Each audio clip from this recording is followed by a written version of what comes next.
being recorded.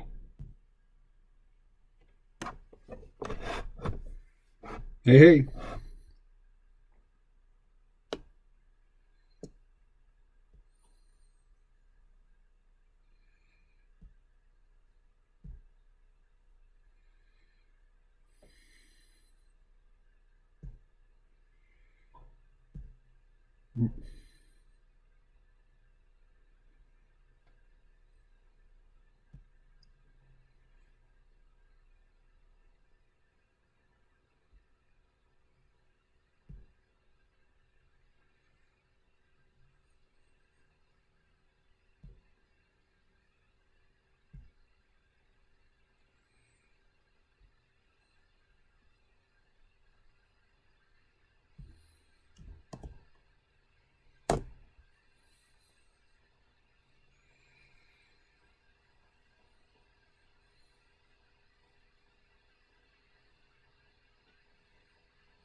Mm-hmm.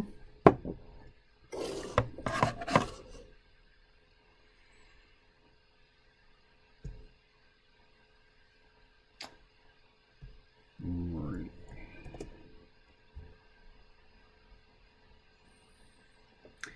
Look at this. No haircut. No shave. It's like it's still 2020.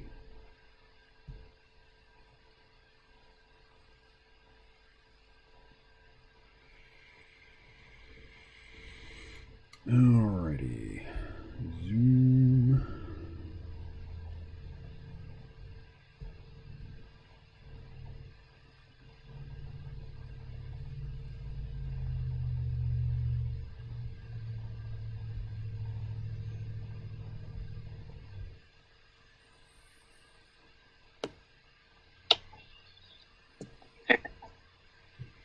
Hey there.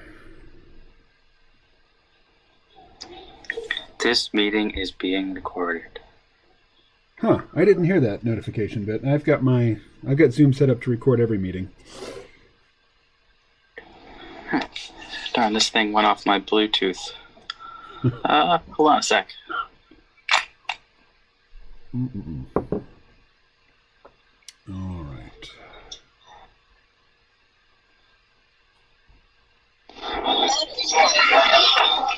There we go. Yeah, I just did some looking up online about the inputs for lab-grown meat. Mm-hmm.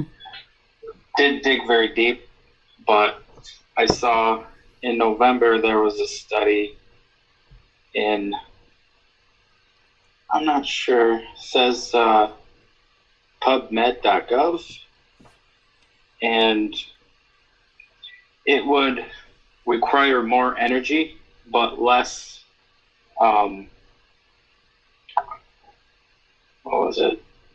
in agricultural inputs, because land and livestock, however those benefits could, hold on a second.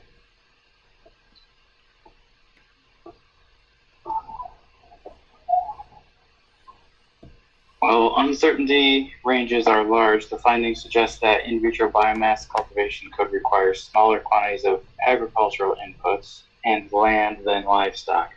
However, those benefits could come at the expense of more intensive energy use, as biological functions such as digestion and nutrient circulation are replaced by industrial equivalents. And you lose the opportunity to increase the soil organic matter percentage, which helps the soil sequester more carbon, but, we're pretty far gone as far as the carbon goes. Well, I don't think there's any cause for despair on that front.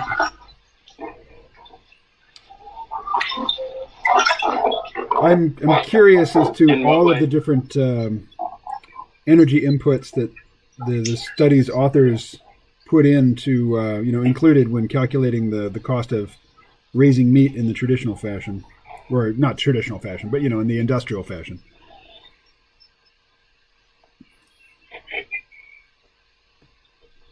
There's my face. I cannot see the Zoom window. Let's see. Where would it be? There. Okay. Oh, Whatever. Yep, there you are. I thought you had. Yeah, I saw you for a second. I have two Yeah. monitors. I have a Cintiq and I have, my Surface Pro, and I'm looking around for some reference images to draw from today. And so whenever I switch tabs to do anything, the Zoom window gets pushed to the back. I'll shut that off to save my battery. The video. But I'm Shaggy. That's the world. So one of the guys. I work with people with developmental disabilities, and there's one guy that says, "You're Shaggy," every time he sees me. Just like that Scooby-Doo character. He knows. Well, that's your little inside greeting. Yeah, it's cute. All right. I doubt I can look at this whole article without paying for it, which I think is such bull. So it goes. People got to make money. But, with the web so full of free stuff, whenever I hit a paywall, I just, point myself in a different direction and go look for something that's similar but free. Yeah.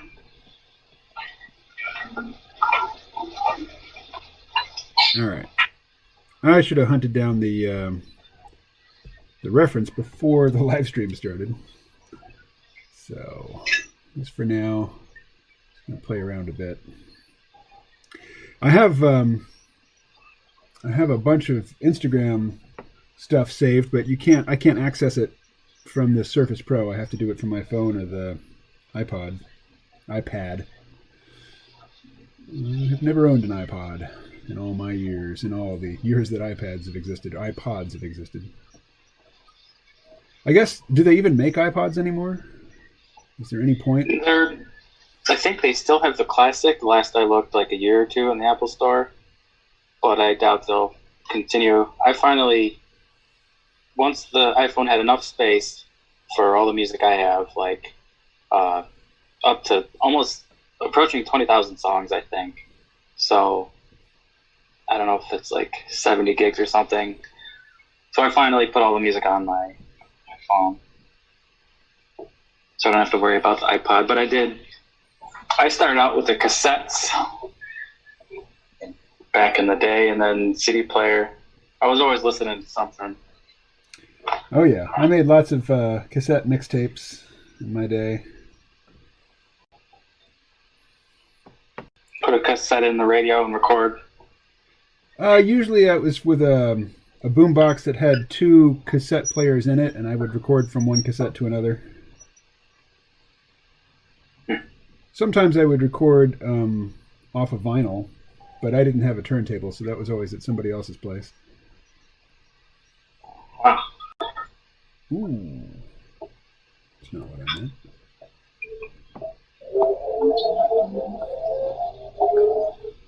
What was that?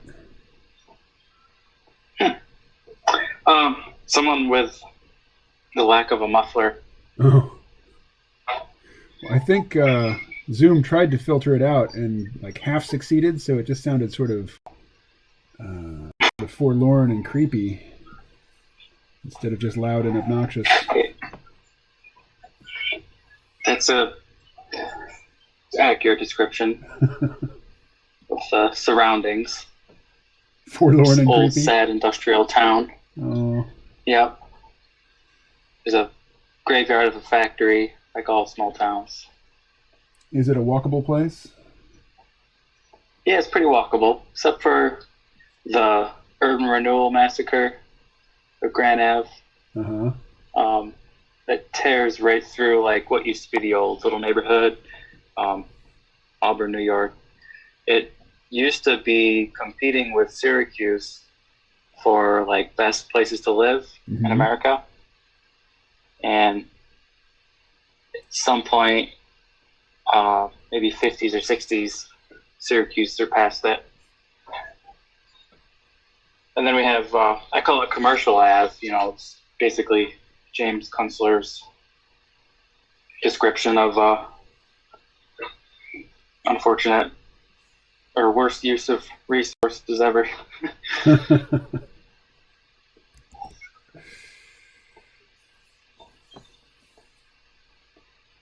Oh, there we go. Did you find a picture yet? No. I'll go pick up the iPad in a few minutes, but right now I'm just sort of winging it. Good wing. Well, I'm of the opinion that using reference is always going to improve the image, but right now I'm just warming up.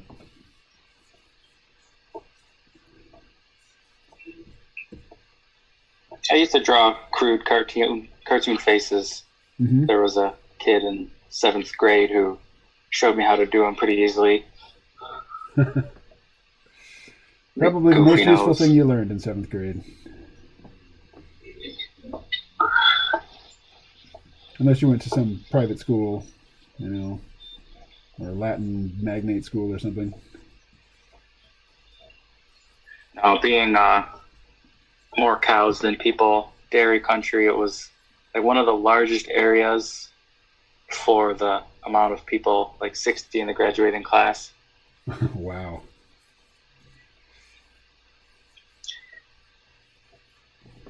Let's see. Usually nobody shows up in the chat here until about 2:30. Although, as you've seen, some days nobody ever shows up.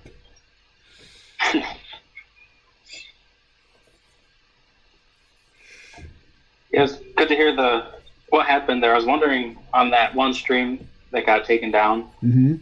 You had elaborated on that in that podcast today. I didn't know that.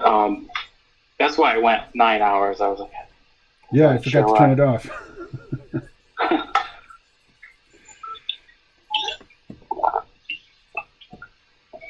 That is. Yeah, where did you? Do you remember where you heard of the Fermi phosphorus paradox? I heard about it from Isaac Arthur. What was that? I heard about it from Isaac Arthur, but he's not the originator of the theory. When I started reading up on it, it goes back several years, but I just heard about it from him this year.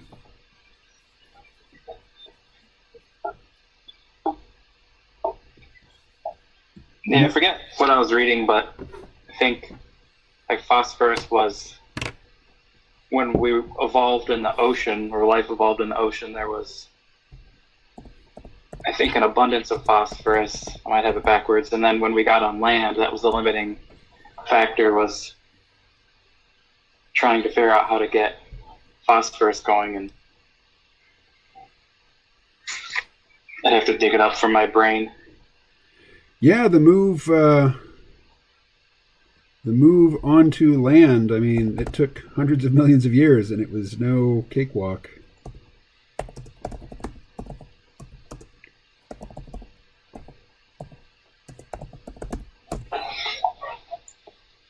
All right.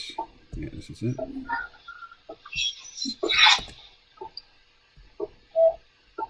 All right, I'm posting the link to the video that was my original source of information on the topic.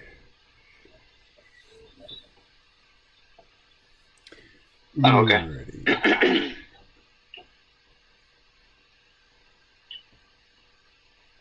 This is the largest brush of this size. Okay, fair enough.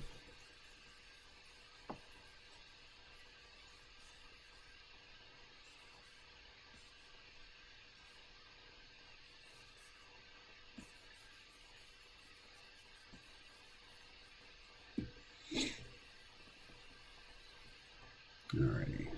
Here it is. It was from Wilding by Isabella Tree. They have a farm in Europe. Forget which where. One of the mucky areas. Kent? Is that one of those? Kent is a place in England.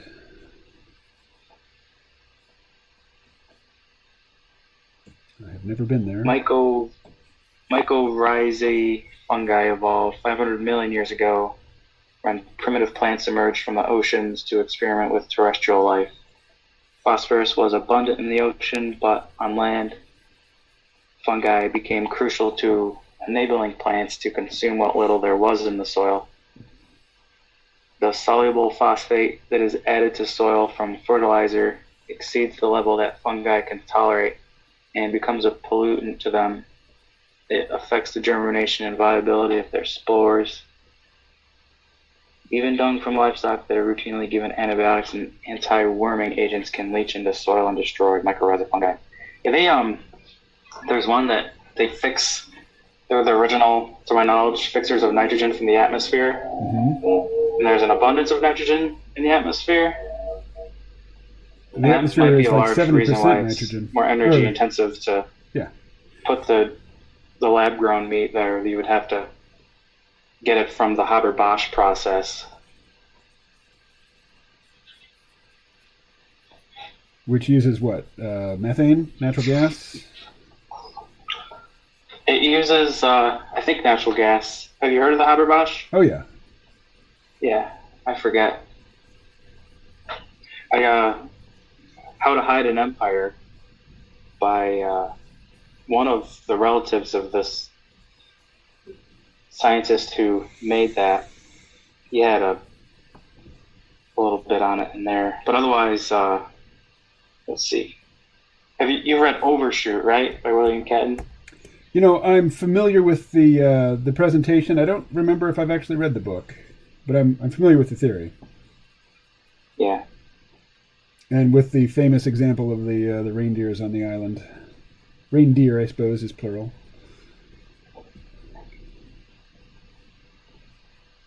I don't remember what that is. There was an island that had... it was an uninhabited island, and somebody introduced some reindeer to it. Just left them there. And they had no predators, and there was stuff for them to eat, and their population boomed. And then when they had exhausted the food supply, it crashed. And I think there's either to this day just a few, straggly, scruffy-looking reindeer on the island, or maybe none at all. But, for a time, it was a new environment, and it was a great place to be a reindeer, a place with lots of lichen to eat and no predators to bother you. And they had a boon and then they crashed. Yep. It's his basic description for humans. Yeah, but reindeer have no capacity to, think about their situation abstractly and, what's the word I'm looking for, counterfactually, They have no capacity to say, what if we do this? What will happen then? What if we continue to do what we're doing? What are the downstream consequences? Reindeer just don't have the cognitive capacity to think that way. Yeah. So, I'm going to stay on the insurance in here. Okay. who's that?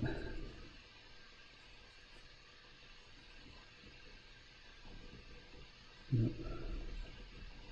Sounds like something has captured Ben's attention.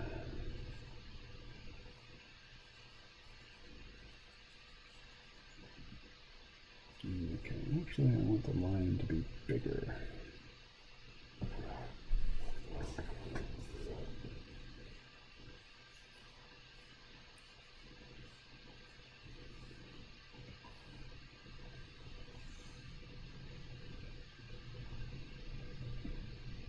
Oh, I'm back. Alrighty. So what was the general point you took from the article that you read about the inputs into lab-grown meat? I wasn't able to get it yet. I'm not sure I can. I just read a sentence from the abstract there. I see. But I want to find this out. Because it's a big... I feel like lab-grown meats is a stupid idea. Like, it'll be like a similar thing where, like the Haber-Bosch process, how that allowed us to, people essentially live on nutrients that came from fossil fuels. So as long as fossil fuels are still around, we're good. But if they are hard to get out, like shale and all that, we'll have a problem. Well, the process of getting liquid hydrocarbons out of shale is pretty well understood at this point. And the return on investment is a lot lower, and that's having problems in the global amoeba economy, to my understanding. But yeah, I mean, like with conventional oil, you've heard this from the Kunstler. You stick the straw in, and it pops out. Yeah. So you get to California in the 1700s, and you can just walk down to the stream and pan for gold, and you can find a bunch of it. And you can't do that anymore. The easy stuff has been found. But that doesn't mean that it's not worth, expending the extra energy needed now to go and get these very valuable resources.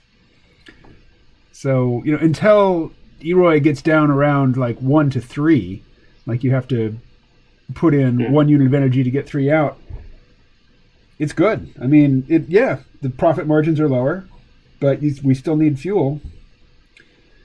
Yeah. So, no, I mean, it kind of sounds like you're newly introduced to peak oil and enthusiastic about it, and I've been there, but not anytime recently. So, I get where you're coming from.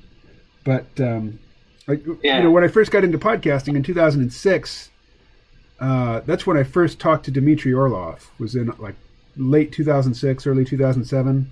And then I talked to Jim Kunstler and Albert Bates and Richard Heinberg and Gail Tverberg, and then just once you start talking to 1 or 2 peak oil people, and then they start coming out of the woodwork, introducing themselves to you.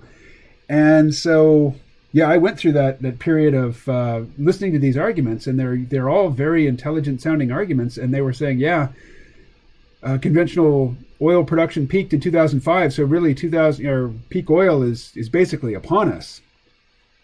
And I was pretty freaked out by that, and definitely it captured my imagination, and it helped me build an audience quickly, which is another thing that can get you to give a worldview or a story or a meta-narrative more credence than it actually deserves, because you're getting really good feedback from people and really good reinforcement for talking about these things. But that was 14 years ago. And the world has gone exactly opposite of where the peak oil people had said it was going to go.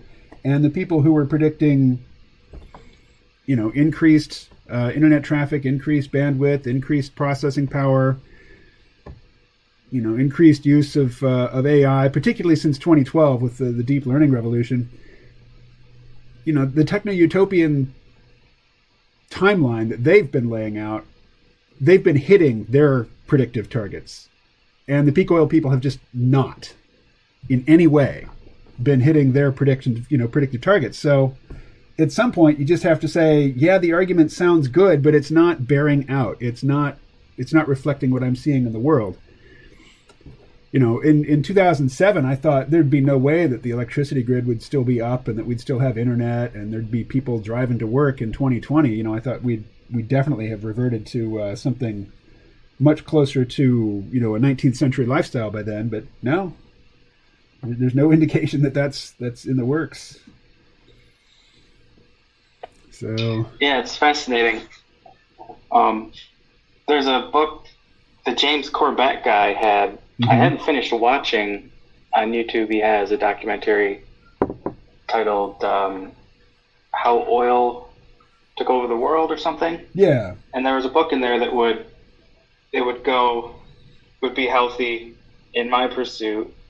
Talking about the myth of oil scarcity has allowed 4 giant corporations, so he's saying that the idea that it's scarce has allowed them to take control and get us into Iraq and all that stuff. He wrote it in 2013. So, it would be good to explore some alternatives to what I may wish to be. Yeah, James Corbett was one of the early podcasters as well. He was podcasting I'm not sure exactly when he started, but it was definitely when, it was in the aughts.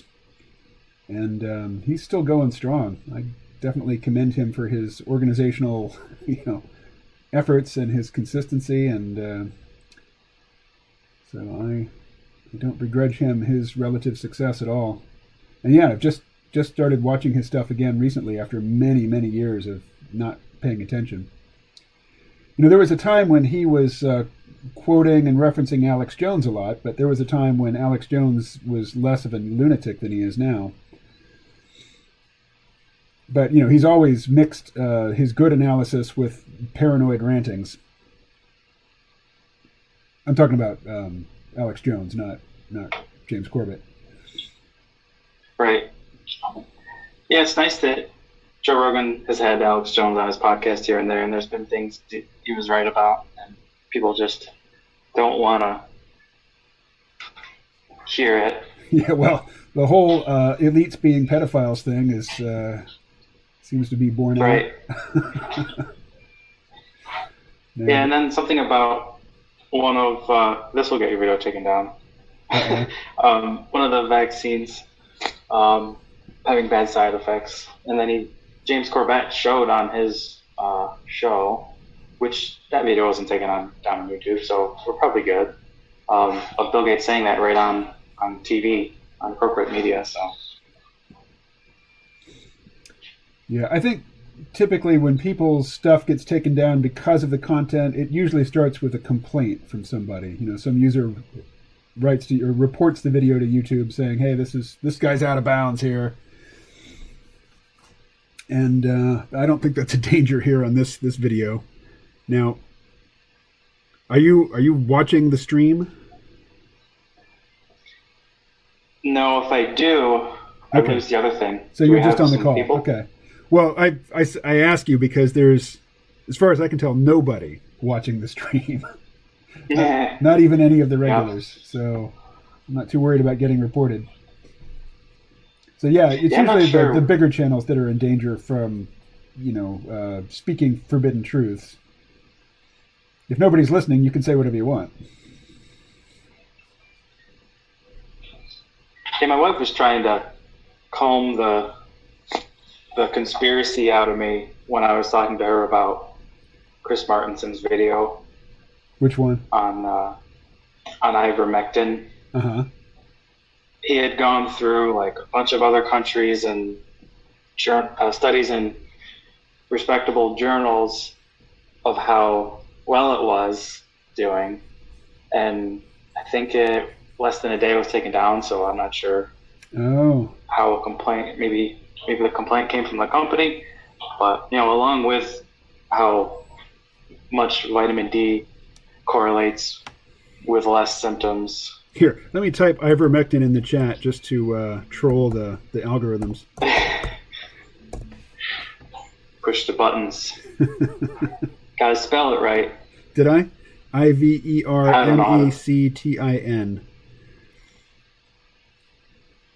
I think there's like a triple consonant thing, like maybe it's IVRM. I don't know. I'll look it up. All right, ivermectin. Yep, just like it sounds. Yeah. And of course, there's a million people selling it online because it's in no way rare. It's a generic drug. So yeah, it's like an anti-parasite, or I don't know, anti is the right word, but it's made to take care of parasites that are problems. Yep. Some parasites are solutions, I guess. Well, if they're beneficial, they're not parasites. They're symbiotes. Right. So, like the bird in the alligator's mouth doing the dental. Oh, well, that's a very clear example of a beneficial relationship. Sometimes it's not always so clear. Like, we have gut flora that we couldn't digest our food without bacteria that are not part of us.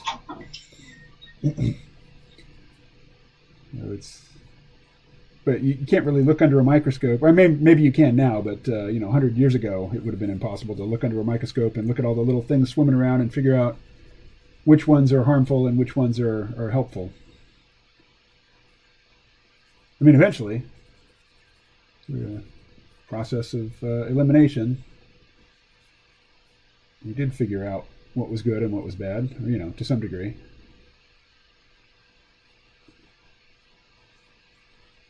Although good and bad are very, very clear-cut concepts which rarely present themselves to us in real life. Right. Yeah, there was a virology guy. I forget the podcast he was on. He was talking about the benefits. Like, what is the role of a virus in an ecosystem? Is a fun question to ask. I think one of the main ones is that the algal blooms that you'll see, if there's too much nutrients in a water body, right, it'll help get rid of that when it's time to go. So that's one of the benefits to humans. But beyond that, you talked about a lot of other stuff that wasn't really what I was looking for.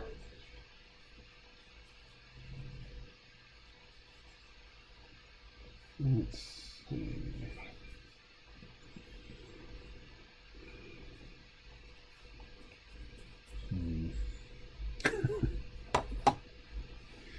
Let's see. You can still see me, right? Yeah, I gotta head out soon. All right. Well, this is a device that I use when I'm in Clip Studio Paint, and I always have it in my left hand. I can use it to, scroll around and zoom in and out and stuff. And I'm not in Clip Studio Paint, and it's not even turned on. I just realized I've been holding it the whole time. I got you discombobulated. Let's see. All right. Yeah, that podcast was Wild Fed Podcast. Wild Fed was the name of the podcast? Yeah. Yeah, he's one of his recent ones was How to Cook Beaver. Hopefully I will never be in that position. Apparently it's what? Well, apparently it's one of his favorite things. Really? Like a good steak. Well. And they yeah, go ahead. There's a whole community of semi-sympathetic to peak oil folks who are excited about the role that beaver can play in the landscape, particularly in the arid regions, because they can hold water, and all that weight of the water backed up by a dam can push down and charge the water table. And right now they're sinking their wells a little bit more than the glaciers are ever going to melt to replenish. But Eager, The Surprising Secret Life of Beavers by Ben Goldfarb, that was really neat. That's a good one to listen to. Right on. How to Eat a Beaver with Kate Gooding, Wild Fed Podcast 62. Let's see, meditation. Yeah, recently he had the virologist guy on. Right on.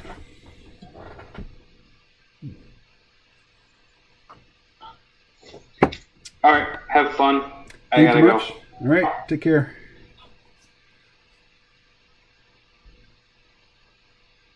So I'm alone again. All right, we can drag this. Come on. Over here. Where's my stylus? There it is.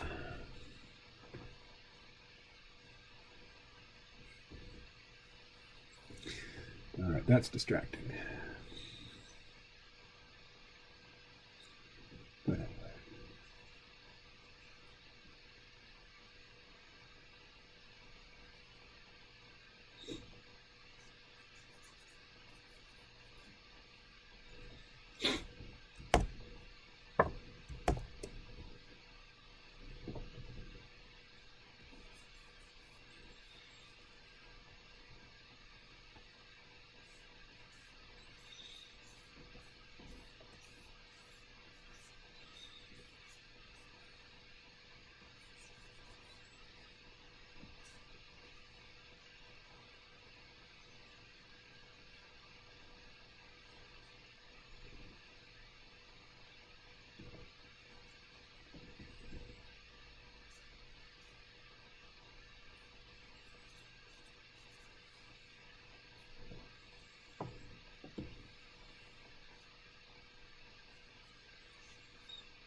Oh, I should get the chat up. Let's see.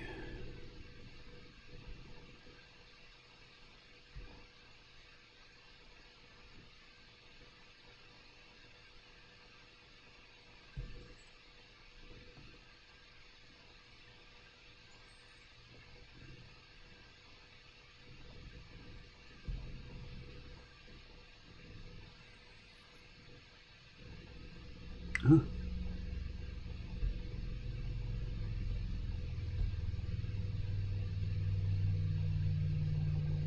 Okay. I cannot get distracted by the web.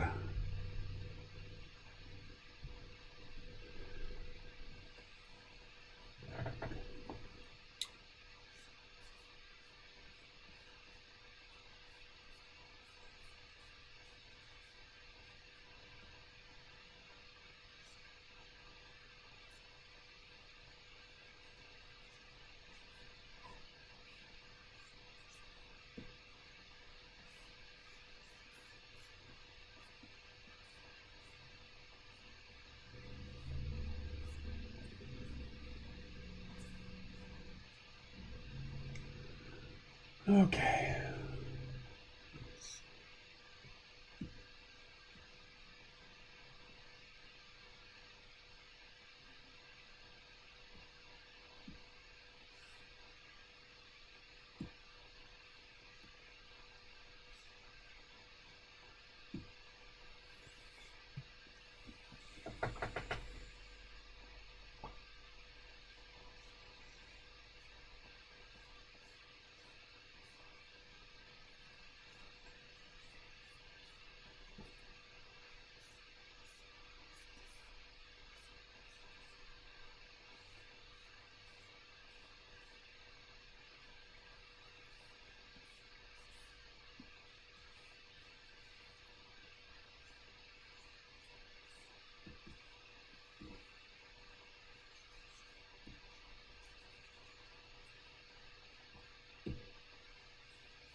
So now I want to turn. I want to rotate the canvas. Can't do that in this program. Why do I stick with this program?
right. Let us find some reference.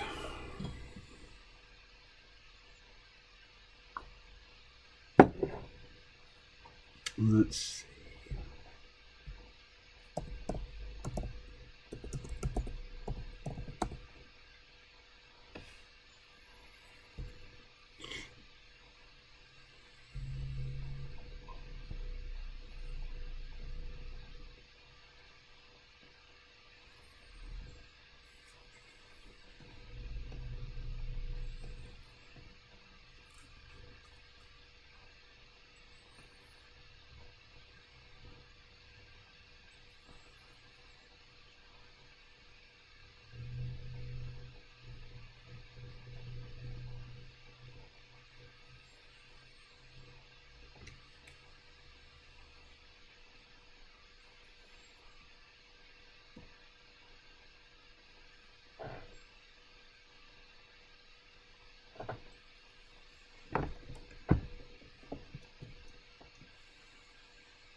Oh, there's a nice one.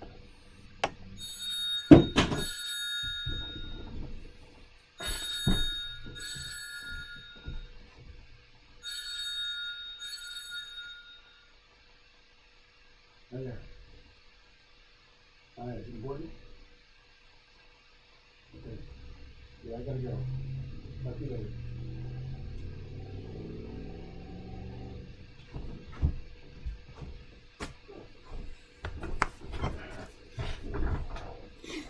That was my mom.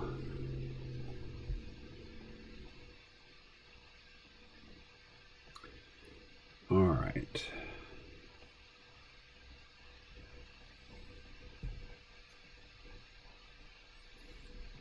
Let's save it. Let's say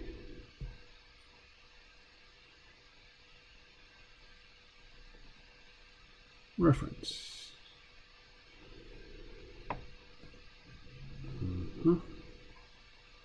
Humans.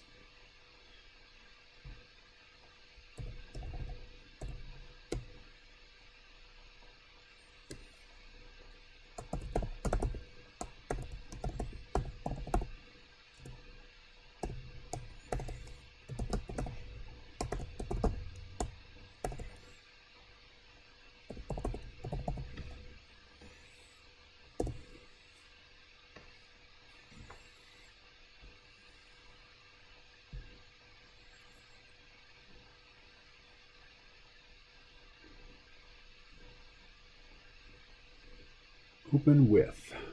There we are.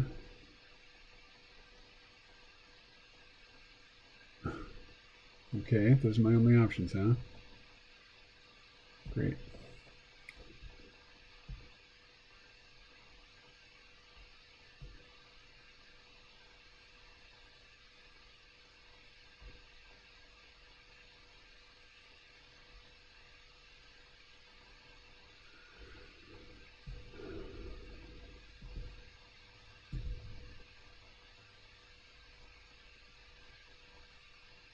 Come on.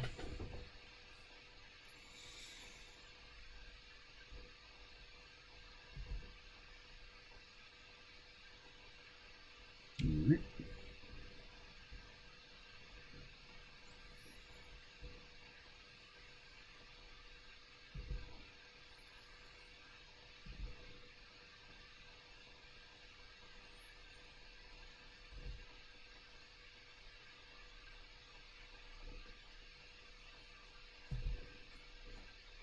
There we go.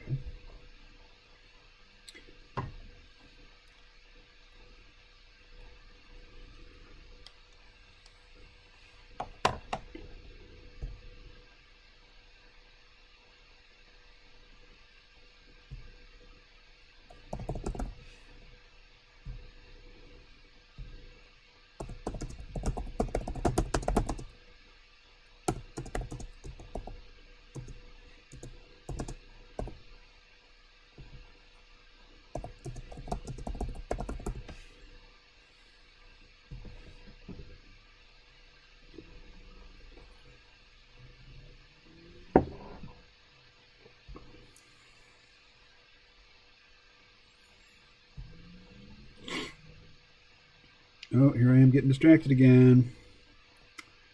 Come on.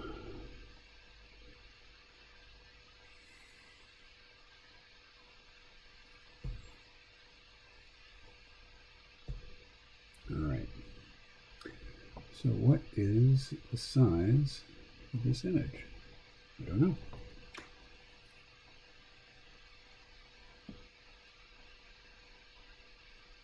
Pretty small, it looks like. Wow, that is a very elaborate mask he's wearing. I like it.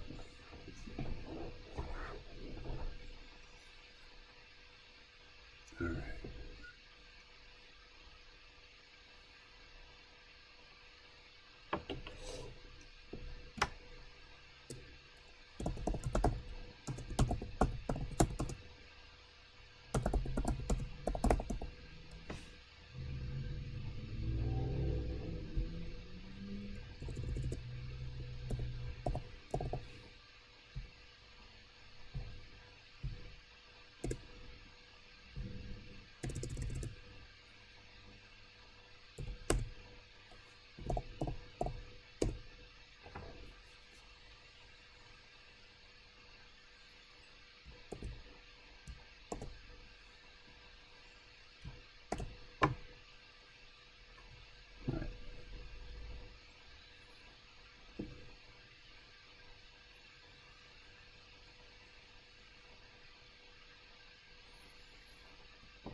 Too big.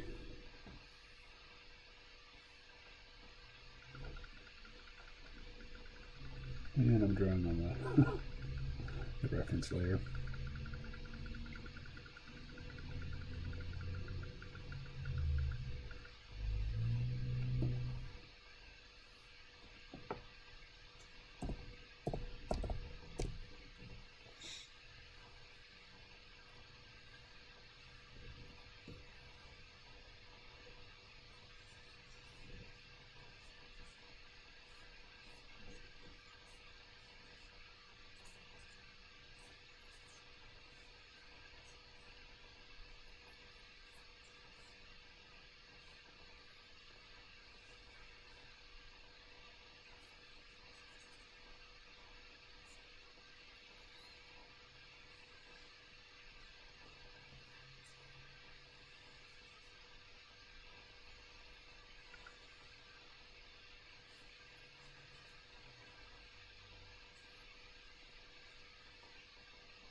All right, that's 1 hour down.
Okay, do not get caught up in the details of the mask.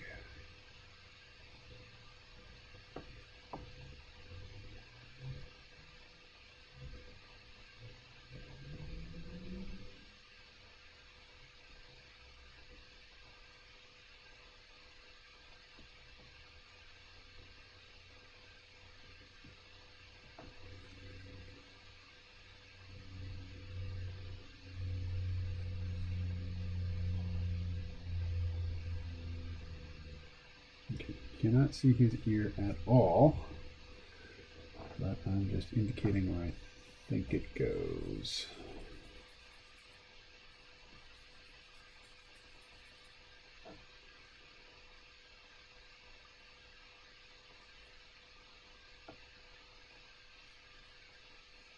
Again, do not get caught up in the details of the mask. All right.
Oh, hey, sorry. Wasn't looking at the chat. What do we got here? It's Lesic. And that was, oh, wow, 45 minutes ago. Sorry about that.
me some ink.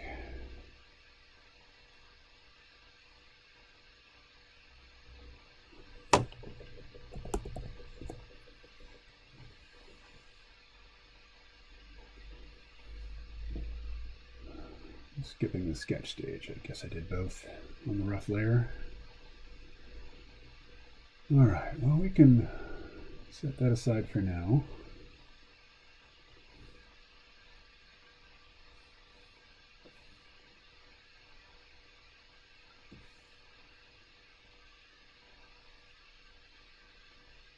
Oh, on there. Yeah.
0 people watching. All right. I think I'm going to kill the Zoom call.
All right, let's get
Let's see. Can I mute the live stream?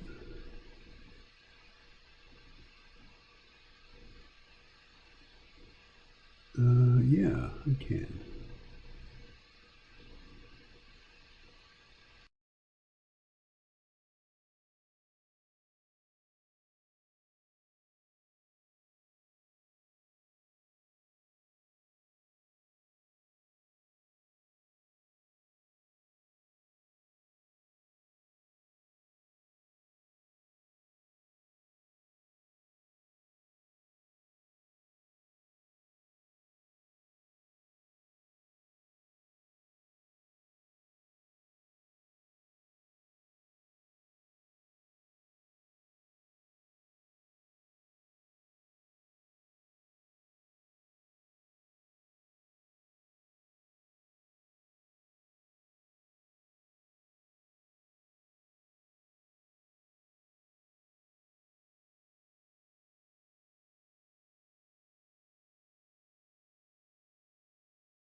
All right, I just watched a video, and it was not as rewarding to me as for the person who sent it to me.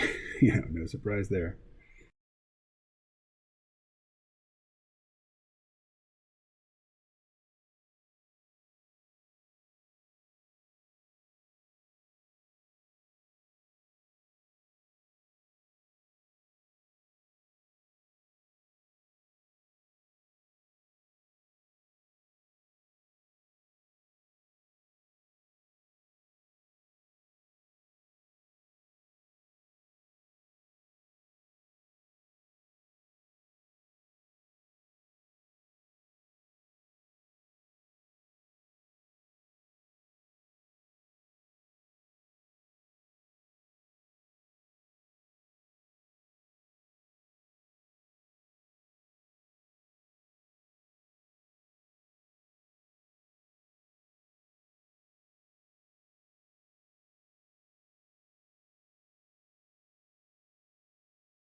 All right, good sound again.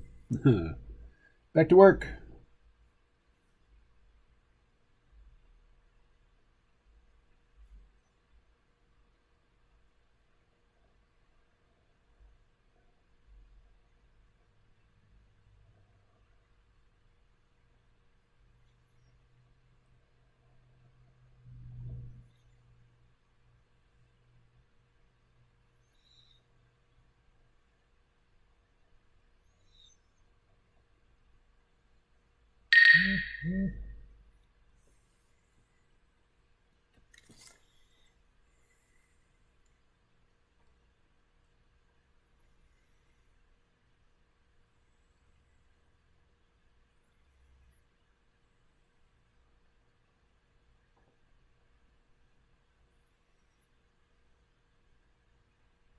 Hey, I'm doing a live stream right now, but I don't have any guests. You wanna join me on a Zoom call?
I don't actually have a Zoom call going right now, but when you're ready to join, just hit me up here on WhatsApp and I will create a Zoom call.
All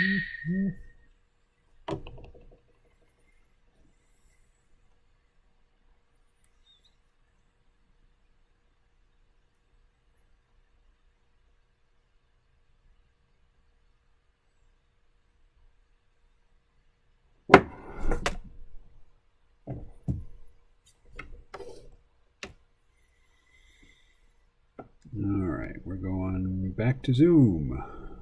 New meeting. All right. Meeting is being recorded. Great.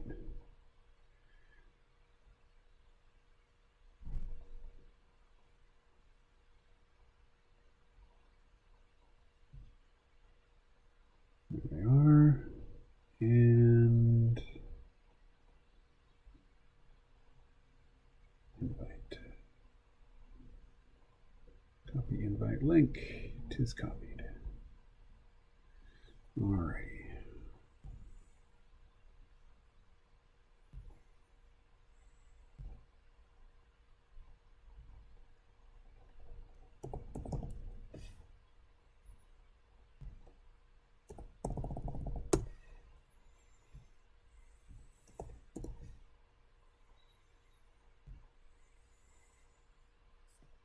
All right. Put this over here. And get back to work.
Hey there.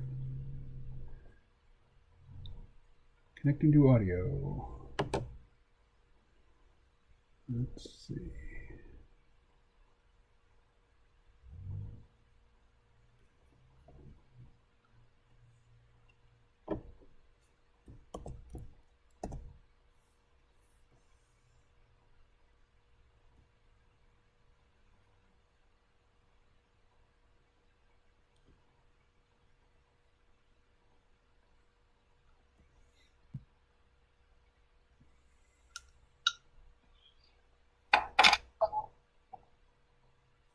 Uh-oh.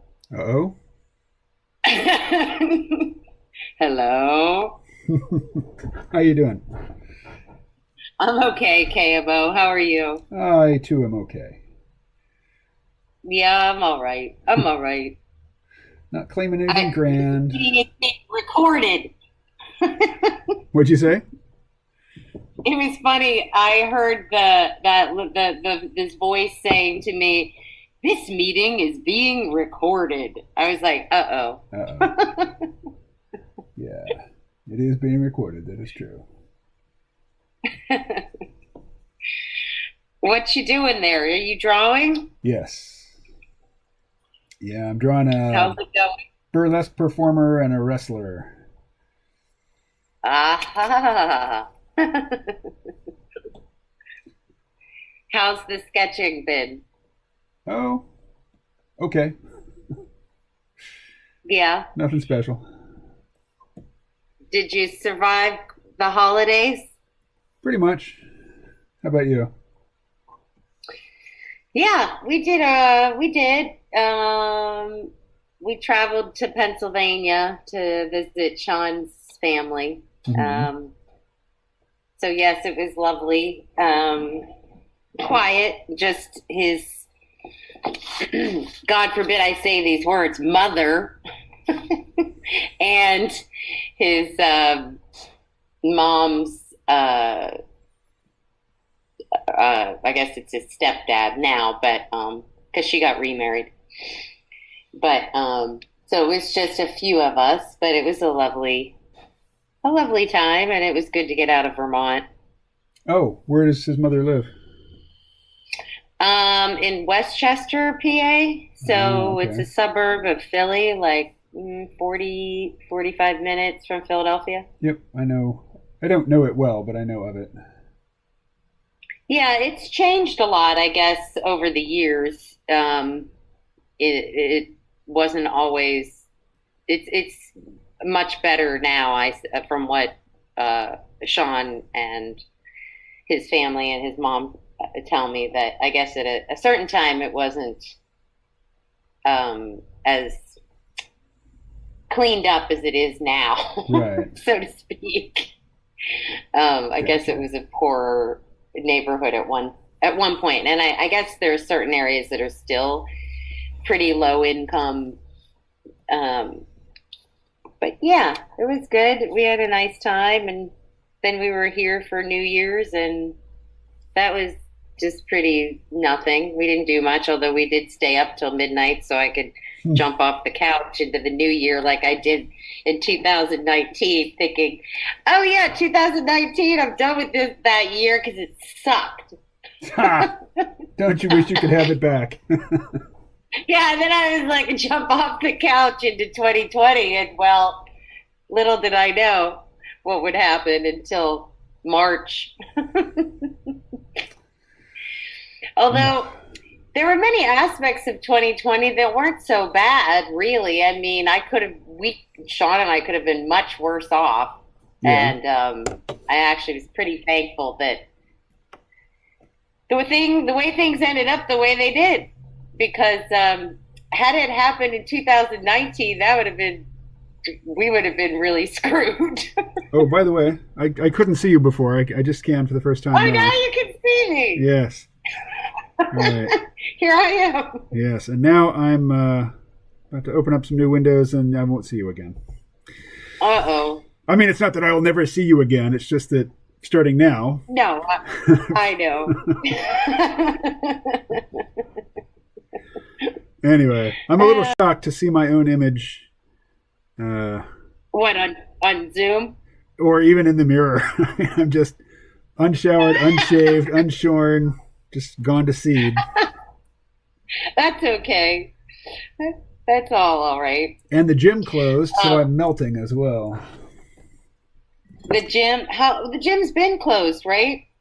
Didn't you tell me that? December 5th. I saw something you posted at one point that was it was closed like right before the holidays or something, because you were doing your last deadlifts. Yeah, they closed on December 5th. That's it. Okay. They're done. Maybe some new proprietors will come along and try to restart it, but I think the people who bought it, they bought it like in February of 2000. Oh God. Yeah. What an ill-fated venture.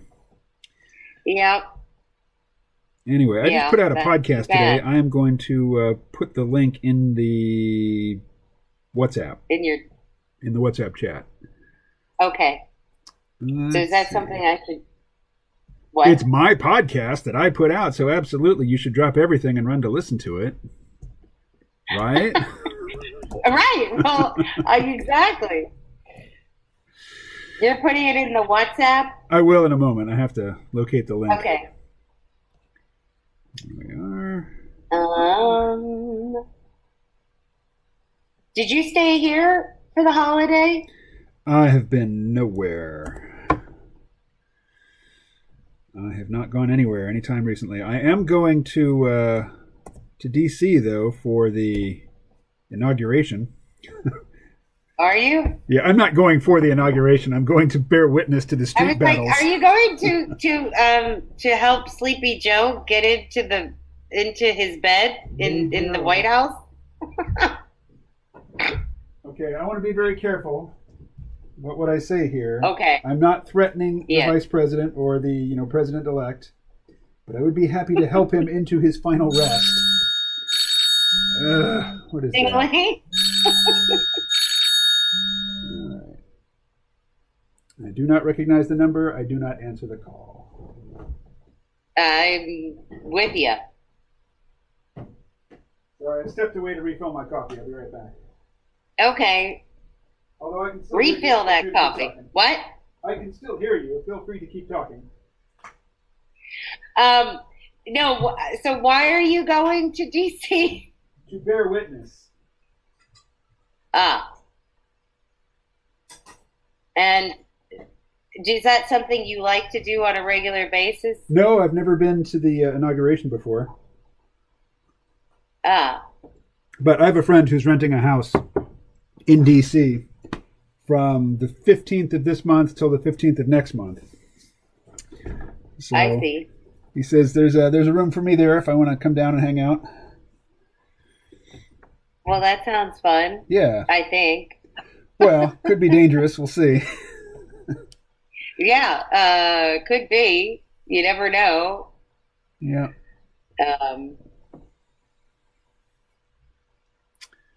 You can't do much without things being dangerous anyway.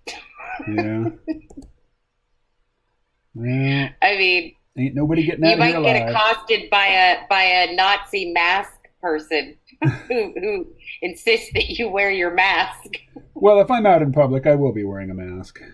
Well, of course, I know. I wear my mask when I go into a store. Right. I don't wear it when I walk down the street. Yeah, me neither. But if I'm in a big crowd in D.C., I will be wearing the mask. Oh, sure, yeah. Just in case. Can you see what I'm drawing? I can't. Okay. Never mind then. I won't talk about it.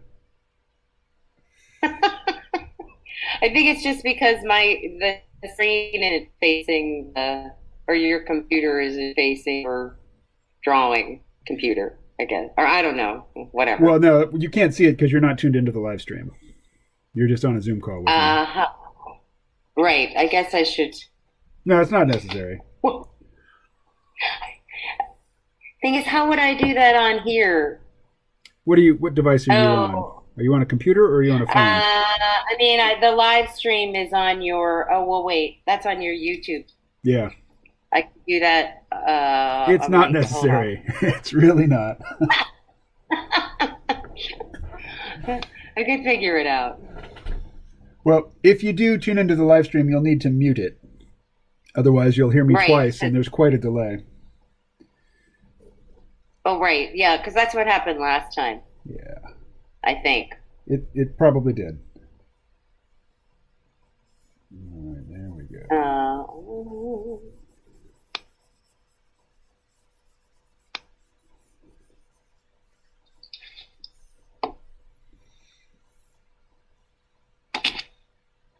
So are you excited to get out of Vermont for a little bit when you go to DC, Kayla? Yeah. Will that be the first time you've left? It'd be the first time I've left Vermont since, I guess since August. Okay. Yeah. I had each of my kids stay with me for a month over the summer. And I took the older boy back. He was the second one to be here with me, and he went back at the beginning of August, and I drove him there. So that was the last time I was out of the state. Okay. And where are they in school? Well, my oldest is not in school. He's 20. He did 1 year of community college and decided he didn't like it. So he's not doing much of anything, and COVID makes that possible. Yeah. True. His younger brother is still in high school, and he's I guess he's a junior now. And where are they? They are in Maryland, kind of near Baltimore. Oh, okay. So could you go see them when you go to DC? So what I'll do, I have the friend of mine who is renting the place in DC. He lives in Lancaster, Pennsylvania, which is just about an hour from where my kids live. So, and I've got keys to his place. So he's not there at his place, but I've got keys. So I'll drive down, let myself in, stay there, and then the next day I'll go down and pick up my kids and bring them back to Lancaster. Cool. And we'll hang out for a day. And then the next day I'll push on down to DC. Awesome. Yeah. It sounds good. We'll see.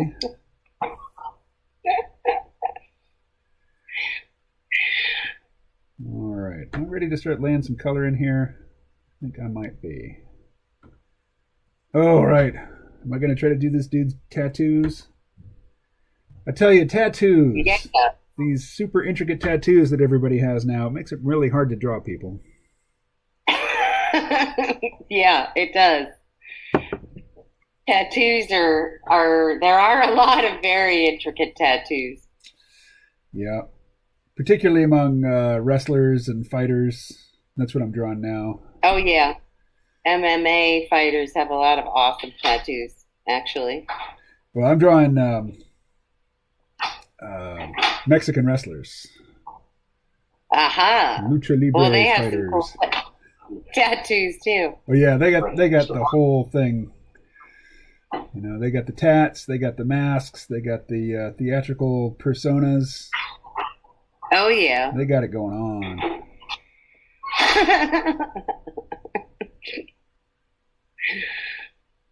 Let's see, like that. So are the drawings you're doing right now for the cartoon book story or just other?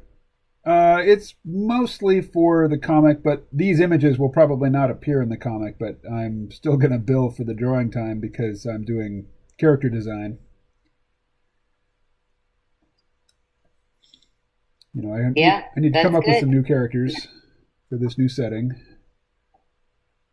And so I'm just drawing stuff from reference, you know, I have a photograph on the screen. And I'm making reference to it. So I draw.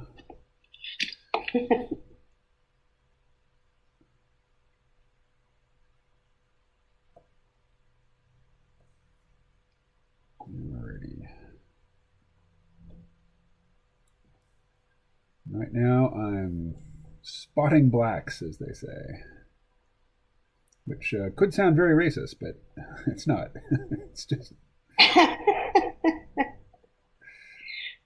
it's just an inking term. Alrighty.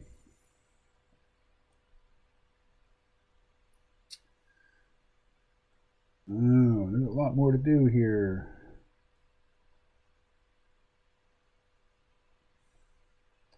You familiar with the disease known as the fuckets?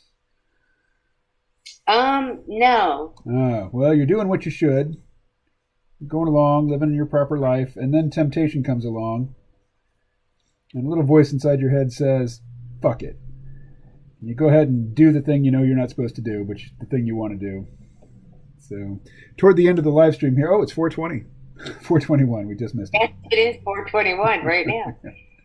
But as I get closer and closer to the end of the live stream, there's a little voice inside my head that says, close enough, why don't you knock off early? And that voice has won when I speak aloud and say, fuck it. I'll just wrap it up here. How do you feel about Patreon, KMO? Do you like it? Do you think it works? Well, they put money in my bank account every month, so I guess they send money to my PayPal account.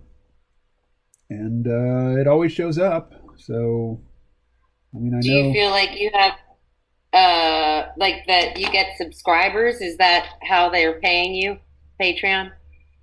I mean, I've been debating about whether to do it. That's why I'm asking. Oh. Yeah, I mean, it's worth doing. Patreon won't find subscribers for you. You pretty much have to supply No, I know own. you have to find them yourself, but Yeah. but when people subscribe to you, then that's how Patreon pays you. Yeah, people. You have different support levels, and people pick one, and they provide their credit card information or their PayPal, account information, and at the beginning of each month, or actually at the end of the month, PayPal debits everybody. Then they hold on to the money for a couple of days, and then about the 5th of each month, they deposit, what I have received in donations into my PayPal account and send me an email. And do you do special little perks for your subscribers, I presume? Not really perks. No, there's just I only have two levels really. I've got $1 a month, which is just the hey, anything will help, a little support. And then there's a $7 a month, which gets them access to my subscriber only podcast. I do a free podcast and a paid podcast. So the $7 subscribers get the paid podcast. Gotcha. And that's about it. Do you have a lot of subscribers? I haven't looked on you. I didn't know you had a Patreon page, but now I'll have to check it out. Did I put the link? Let's see. No, I did when not. you just sent me something a minute ago, I saw that you had a Patreon page because it listed it there. And what you sent me something on WhatsApp, but so I you didn't have the link. click on it. Does it have? Let me check that it has a link. Yeah, there's a PayPal link in my email, every email. Okay. All right, now. I'll double check. Oh, here, this must be it. Let's see. Let me see. Yeah, there it is. Oh.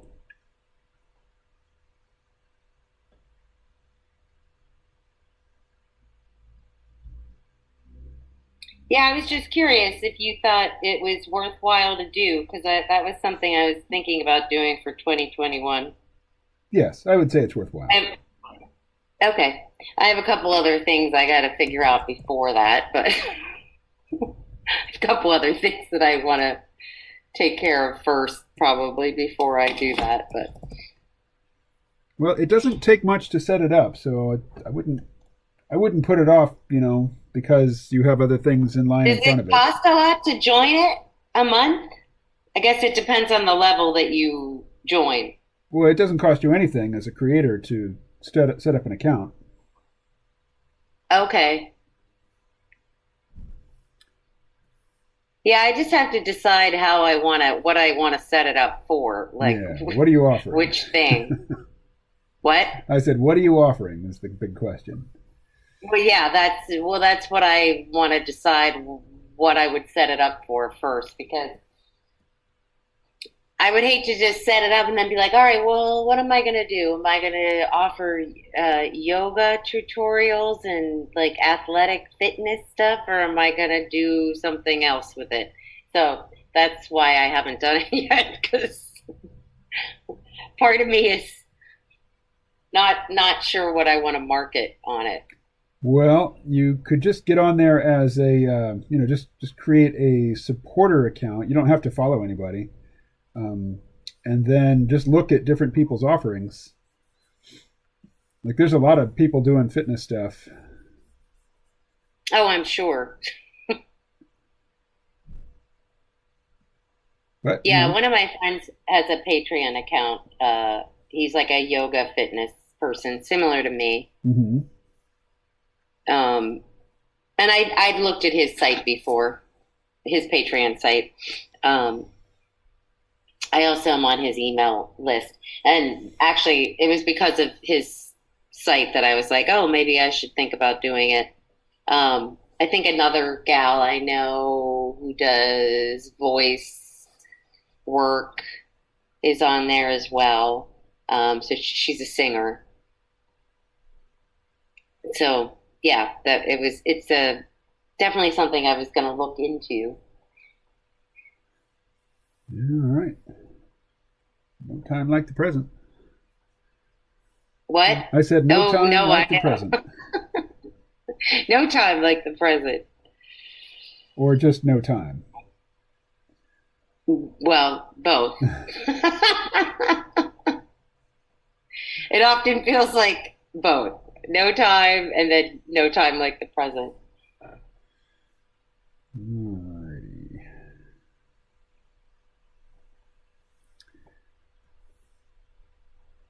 So what is your main gig these days?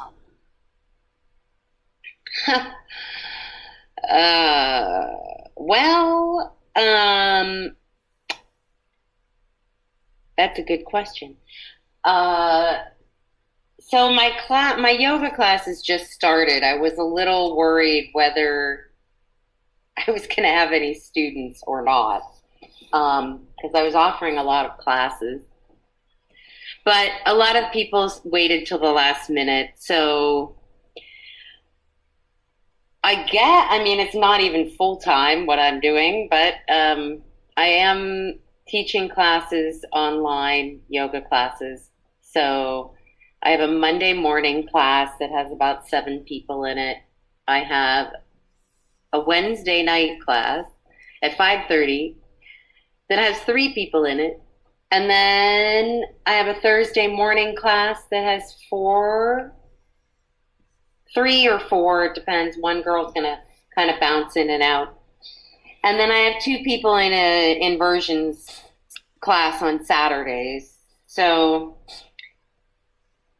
I wish they were more full, and I wish my physical theater class looked like it was going to run, but the physical theater class is always hard to get people. I don't know why, but maybe I just don't market it enough. But I have not really marketed anything on Instagram because I just needed a break from them. I did send out event messages on Facebook and then emails. So I have enough. I mean, that actually is pretty good in terms of my classes. I at least have 1, 2, 3, 4. It would be nice if I had a few more people in Wednesday evening or in Saturday mornings class, the inversions class. But I think some folks are intimidated by handstands, but it's not just handstands. It's core conditioning, shoulder conditioning, physical therapy work for your shoulders. a lot of interesting techniques for different inversions, not just handstand, but headstand, inversion, forearm stand. So yeah, I have that going on. That's all online. I'm still advertising my physical theater class, but it starts on Sunday, and I've had people remotely interested, but not really committing to anything. Mm-hmm. And then I started cleaning people's houses. So there's 2 people's homes that I clean. I just did one this morning. It took me 3.5 fucking hours. The house is huge. Yeah. They're very wealthy. Got your class resentment Anyway. going? What? Got your class resentment going? Oh, yeah. I mean, it's just, I don't mind doing it. I mean, it's a lot of work. It's a lot of labor in a big house. Huge house. I could have probably been there for 5 hours, but the amount they're paying me is not enough for me to warrant being there for 5 hours. So I have to be good to myself and clean as well as I can in a short amount of time to get it done. I hear you. And then there's an elderly friend of mine that I work for occasionally, but I'll probably see her next week. And I do similar type of work for her, which is cleaning, laundry, grocery shopping, things like that. All and that good stuff. That's sort of where it is at the moment. I don't know. I don't know. My theatrical career, I'm trying to figure out what I'm doing about that. I feel very conflicted about my theater work at the moment. So I'm trying to work on some things, videos, comedy videos, other videos. I'm also trying to get my fitness channel together on YouTube. Whether or not I'll keep it on YouTube, I don't know. But started to add. You should probably start it in a place where you think you're going to end up, because your audience won't move with you. What'd you say? I said your audience won't move with you. No, I know. I mean, for yoga and fitness, YouTube's fine, probably. I don't think they're going to censor me. But for other things, I might want to go elsewhere. Yeah. At least for some of my comedic humor, political comedic humor, which I'm kind of trying to figure out how to start writing that and then where I want to put that. So that's something I have going on over there. My friend Oscar, who lives in Mexico, he and we've been collaborating since I was in Mexico, which was like a year ago now, but it's just taking forever for us to get material put together. We have ideas and stuff, but the distance and doing stuff on Zoom is frustrating. So rehearsing on Zoom is frustrating, but we're still plugging away. We're still working on material. And I don't know what else. I'm mostly trying. I opened a TikTok page account under an alias. Good. So I can basically put whatever the fuck I wanted on there. Nobody will know me. And actually, I'm getting a lot of views so far, but we'll see if something goes viral. I've been doing little short bits, editing them. Like I have a bunch of short little things that I filmed from months ago. So I'm kind of like re-editing them and putting them on my TikTok thing. But I'll probably try to open up 2 other accounts on there, because I want to do one that's like fitness oriented.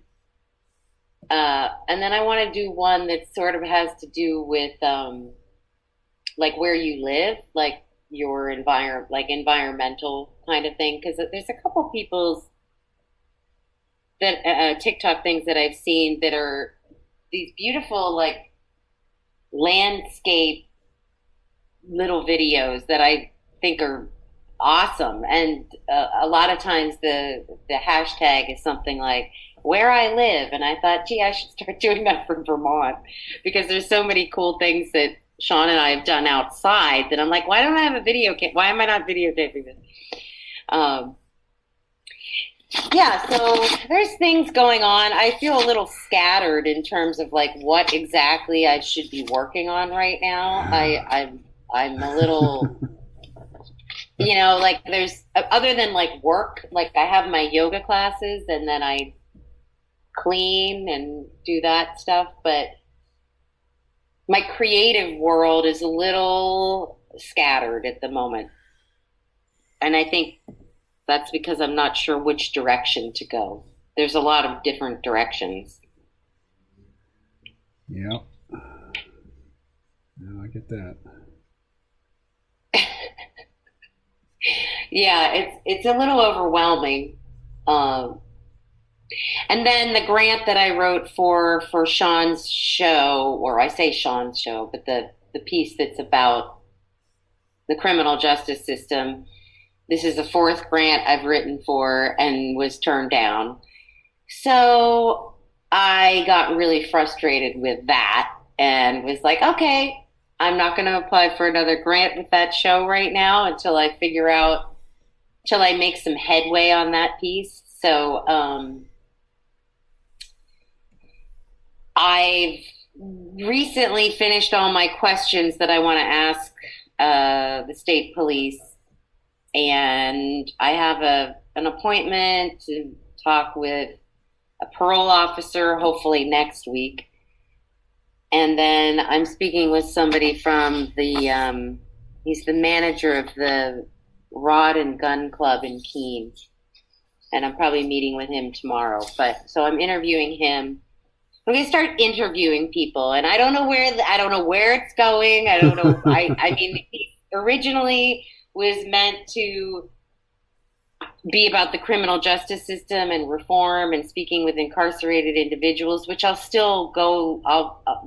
Sean's the first person I need to interview with that. But since I got the okay to speak with parole officers and police officers, I thought, well, I'll start there. And see where it goes. I don't know. I was thinking maybe making a documentary film. So Mm-hmm. The problem is I don't know. Like I'm starting something that interests me. Like I'm trying to lean into the things that sort of are intriguing to me for various reasons, and then see where it takes me rather than I think what I usually do. Like is I'll like, okay, this is an idea for a project. I'll apply for a grant. But since that seems to have been sort of a frustrating end to nowhere at the moment, I'm going to leave that alone for a while and try to see where else I could, how else I could create this piece. So the grants you were applying for, were they federal or were they state or private or? So the first grant I applied for was the Creative Capital Grant, which is out of New York. It's a big national grant. It's pretty hard to get for artists. You sometimes have to, I don't know, grants, they're so like, make me want to bang my head against the wall, because even when you think like, okay, this is a great project idea, this, I have good people involved, then either you don't have enough good work samples, or the work samples are poor quality, or I don't know, I'm not the right type of person they're looking for to give a grant to. It's so tedious in terms of knowing why or why not. But Creative Capital was the first one, which I kind of knew was like a long shot because it's very hard to get. And then the next one I applied for, which I thought I had a pretty darn good chance, was through the state of Vermont, and it was through the Vermont Arts Council. And I also had a grant person that I hired to work with me this whole time on these grants. So I was paying somebody out of pocket to help me try to get my thoughts together. And then the last one was for NEFA, and NEFA is the New England Foundation for the Arts, and they're located out of Boston, but they serve all of New England. And the grant was called New Work New England. So it was a brand new grant. And I thought I had a pretty good chance with that grant. And I really thought that our writing was better, but that didn't happen either. So I'll get feedback from them sometime this month, and then yeah, it just at a certain point you start to get demoralized. You start to think like, well, this idea has no weight, or maybe I need to do more work on the piece separate of having a grant, so then I can see if there's more meat in it than maybe what I had initially fleshed out of it.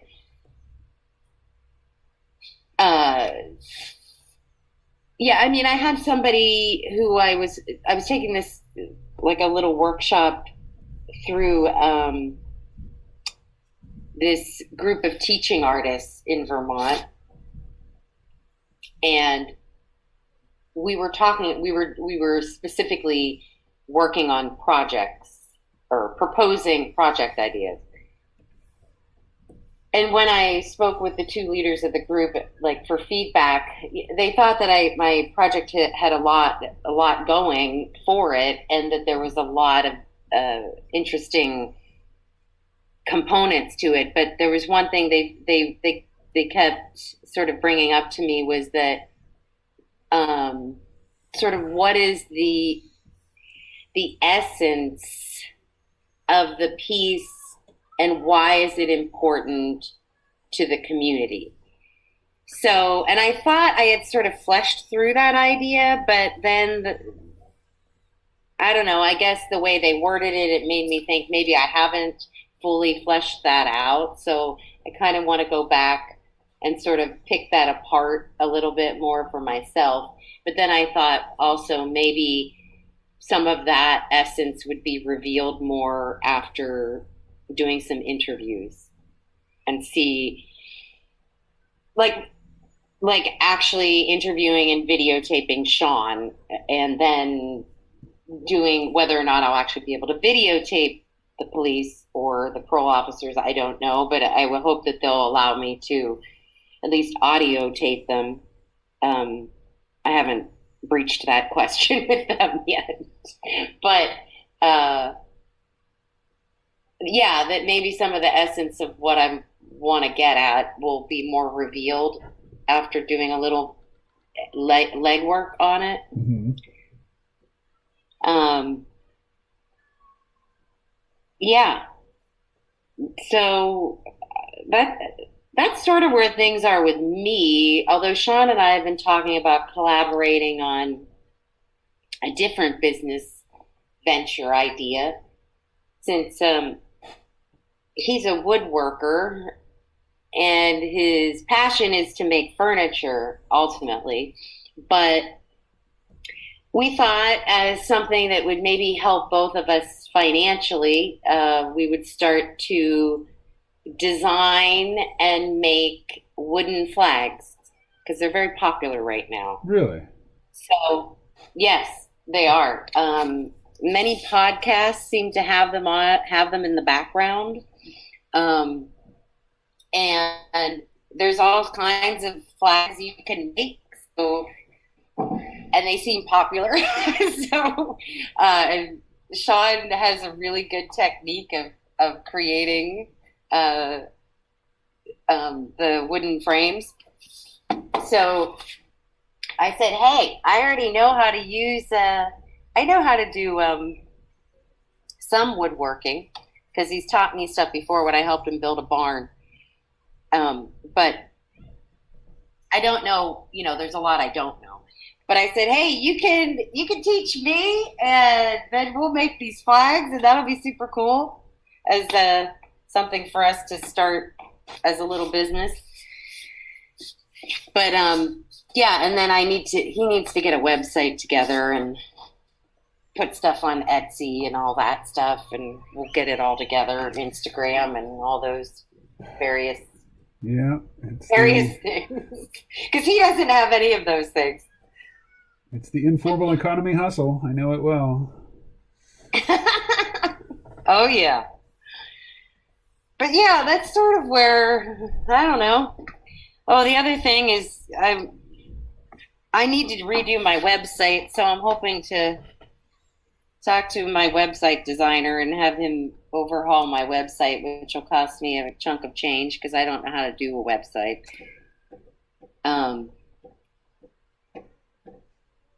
But yeah, there's things in the works. It's just everything takes longer than you'd like it to, Believe me. I know. Everything always takes longer than you want. You're like, oh my God, help me. Takes longer and costs more. Yeah. Yeah. But yeah, and then there's this project that I may get involved with that some folks have asked me to be a part of. I'm a little hesitant to get involved in other people's projects right now. I mean, not like, I guess it depends on the person and the project, but I want to be involved with these people, but then there's part of me that's a little hesitant. So I like the project idea, but I'm just not sure where I'm not sure where I am mentally, like in terms of, does it make more sense for Bronwyn to focus on what Bronwyn wants to work on, or does it make more sense for me to give energy towards someone else's ideas that I'm not totally positive I want to be fully engaged with? So I don't know. I don't know, KMO. Have you ever considered doing seasonal work at the ski resorts around? I have actually. I at one point looked into trying to teach yoga at Stratton or Mount Snow, but I kept running into like roadblocks. I don't know if it's because there's people that already have those jobs or. Well, last year I applied just for a entry level, like grooming is what they call it. The people who go out and Groom. Smooth out the snow. I'm dark. I know. It's the lights in here. Yeah. So, oh yeah, it's gotten dark, hasn't it? I'm going to turn a light on. I had to turn a light on. Anyway, I'll probably go soon. Well, 10 minutes. I applied, and I didn't even get an interview. This is for an entry-level position. Where did you apply? At Stratton? Okemo. Yeah. Well, Stratton, I did too, and they never even fucking got back to me. I was like, okay, what do I got to do? I don't know. What do you got to do? Well, the thing that pisses me off about that is that they have a special arrangement with the state to bring in a lot of workers from other countries, to fill their seasonal labor. And I imagine they're telling the government, oh, we can't find anybody here in Vermont. Well, if you won't even interview the locals who apply, then you can just fuck off, really. Yeah, I agree. I mean, it's hard enough right now. I had work in early November in person teaching, and then that disappeared. And I mean, thank God, like Sean has work coming up in February, and I'm glad people signed up for my yoga classes because I think I would have been up Schitt's Creek pretty much. Wouldn't a $2,000 check be nice? Yeah, it would. It would be nice. I mean, even the $600 would be nice. Yeah, but as long as they're fighting over the amount, 600 or 2,000, we get nothing. Yeah, I know. As they keep fighting, we're sitting here with no money. Yeah, I know. So I've been not ignoring, but I've just noticed that somebody in the chat is listening to us and asking questions. So this is Parker. Oh, he asks, wood flags, how large? How large are the wooden flags? Oh, gee. Well, oh God. Now someone's asking me questions, and I can't even know it. Hold on. I'll walk with you out to the barn where Sean's working, or I'll yell to him. Because actually, we were talking about that. We're house sitting, by the way. This is not my house. Can I put your image on the stream? Can I throw the Zoom? Can I put the Zoom call on the live stream? Yeah, sure. Go ahead. All right. Let me ask. Now I'm going in the barn. Oh my goodness! I need a haircut. Clean and Sean.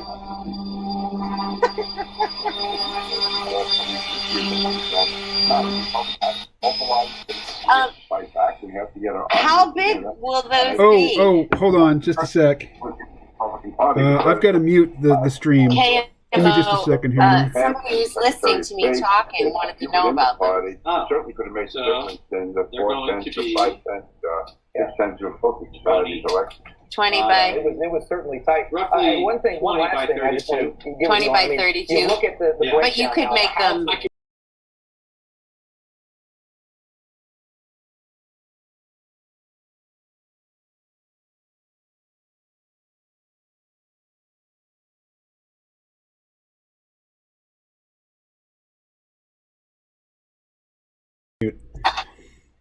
Oh, that's okay. Yeah, he was listening to, I don't know, he was listening to something on somewhere, on something.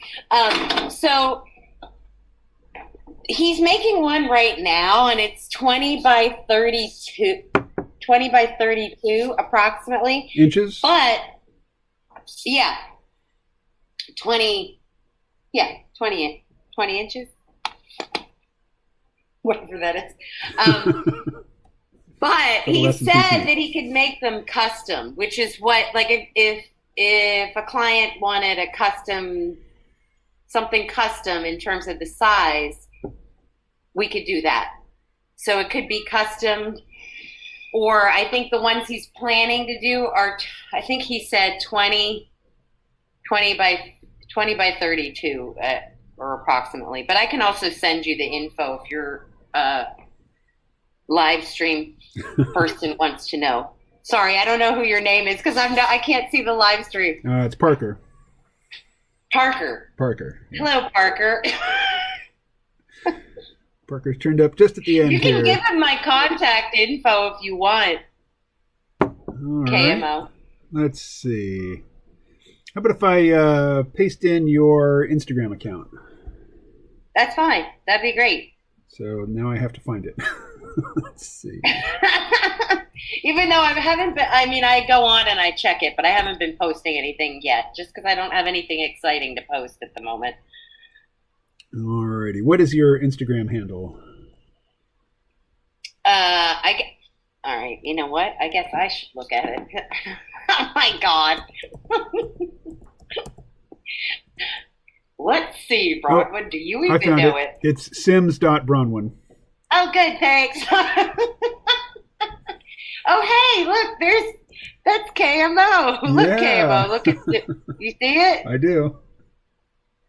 See, I could have just gone on to Instagram and see what you were drawing. Oh, there you are. Oh, there's you. That's not what I'm drawing right now. How do you make this be like a little video? The program that I use, I have two programs that I draw in mostly. One is Adobe Fresco, and in Adobe Fresco, you can output your drawing as a time lapse, which is what that is. Aha. But Cool. I can't zoom in or rotate the canvas, so I can't really do detailed work in that. So that's just for really quick warm-up type stuff. That's awesome. So the more detailed work that I do is in a program called Clip Studio Paint. Okay. But I have... Hey, Ben Rubber's back, checking in for the last 5 minutes. So I'm talking with Bronwyn, and you can find her Instagram link here in the stream, in the chat. And if you're interested in yoga classes or fitness classes, hit me up. Or wooden flags, but they're not ready yet. Yeah. Parker's a woodworker himself. He says, I ask more as a curious fellow woodworker rather than as an interested prospective customer. Gotcha. Yeah. But yes, they'll be custom designed and custom painted. Alrighty. And are they just going to be the red, white, and blue kind, or are you going to do the camo pattern blue line variety? I think we're going to do all of them. I think we're going to do, your standard American flag. We'll do the blue thin line. We'll do the red line for the firemen. The rainbow flag. Don't tread on me flag. What's on your hat? What? What's on your hat? I've got my thin blue line hat on. All right. It was a birthday present for myself. I know it's probably not popular, but I don't care. Popular enough to have hats printed up. I support my police. I support law and order. Doesn't necessarily mean that I support Donald Trump, but I do support law and order. Bennerubber says Trump supporters got into the House of Representatives and shots were fired. Really? Really? Really? Wow. No one hurt, but they evacuated they it. were at the Capitol door. History being made. But I saw the live stream was still on, so I didn't pull up any live news crap instead. He says. All right. Well, the live stream is going to be over in 3 minutes, Bennerubber. So 3 minutes. 3 minutes. We're almost there. Uh-oh. And I've stopped drawing. I actually really need to go back to the program and at least save the file. Save the file. Save the file. The message, the lesson that must be learned the hard way over and over again. Like tequila. Like tequila. Yeah, eventually that lesson will take. So KMO, when you, maybe before you go, if there's time, we can play around with the voices. Yes. I will sit down and write something that's not necessarily brilliant. Whatever. No, I need to start writing immediately, so let's plan on sooner. Immediately, like right now. No, not right now. No, in 2 minutes, I'm probably going to go smoke some weed and chill. Well, that sounds like a great idea, which I'll be doing after my yoga class. Yep. Yeah, I think I went to Yoga High once, and it didn't really work out for me. I mean, it was fine, but it didn't enhance the situation. The situation. No, it was an impediment to be worked through. Hey, KMO, I have a question for you. Mm-hmm. Are you good at setting up MailChimp? No. No, I'm not. I'm not necessarily inept, but I haven't done it in forever. I can't really claim it as a skill. A skill. I need someone to help me transfer my contacts. I know that seems retarded, but oops, I said a bad word. You said a non-inclusive word there. The political correct police are going to come and arrest me. I know it. Well, now this is weird. There's 2 people commenting in the chat, and yet my little icon here still says 0 people are watching. What? This is impossible. Okay. This is not. That's crazy. This is bad data. Bad data. So I was about to say, don't worry about it. There's only so many people listening, and then I looked and I saw 0, and I'm thinking 0 can't be right. There's 2 people commenting, so.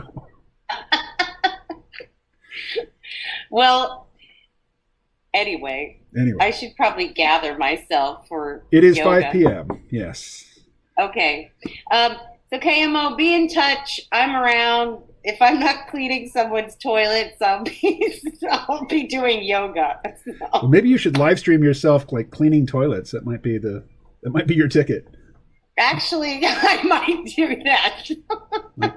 put on some really skimpy clothes, work out first, get the blood pumping, and then just set up the camera and then get out the brush and do the and then I'll sexy put it toilet on scrub. TikTok, and I don't know what'll happen. All right. All right. So Thanks for asking me to be on here. It's always a pleasure. Hopefully you can get Sean and I both on sometime. That'll be a hoot. well, let me know when you're ready. Okay. All right. Be in touch, okay? Well, I will do the same, and you do the same. Okie dokie. See ya. Bye. Bye, everybody. All right. So here's what happened last time. I ended the Zoom call, and I thought, okay, I'm done. No, there is another very important step, and that is go to OBS Studio and click Stop.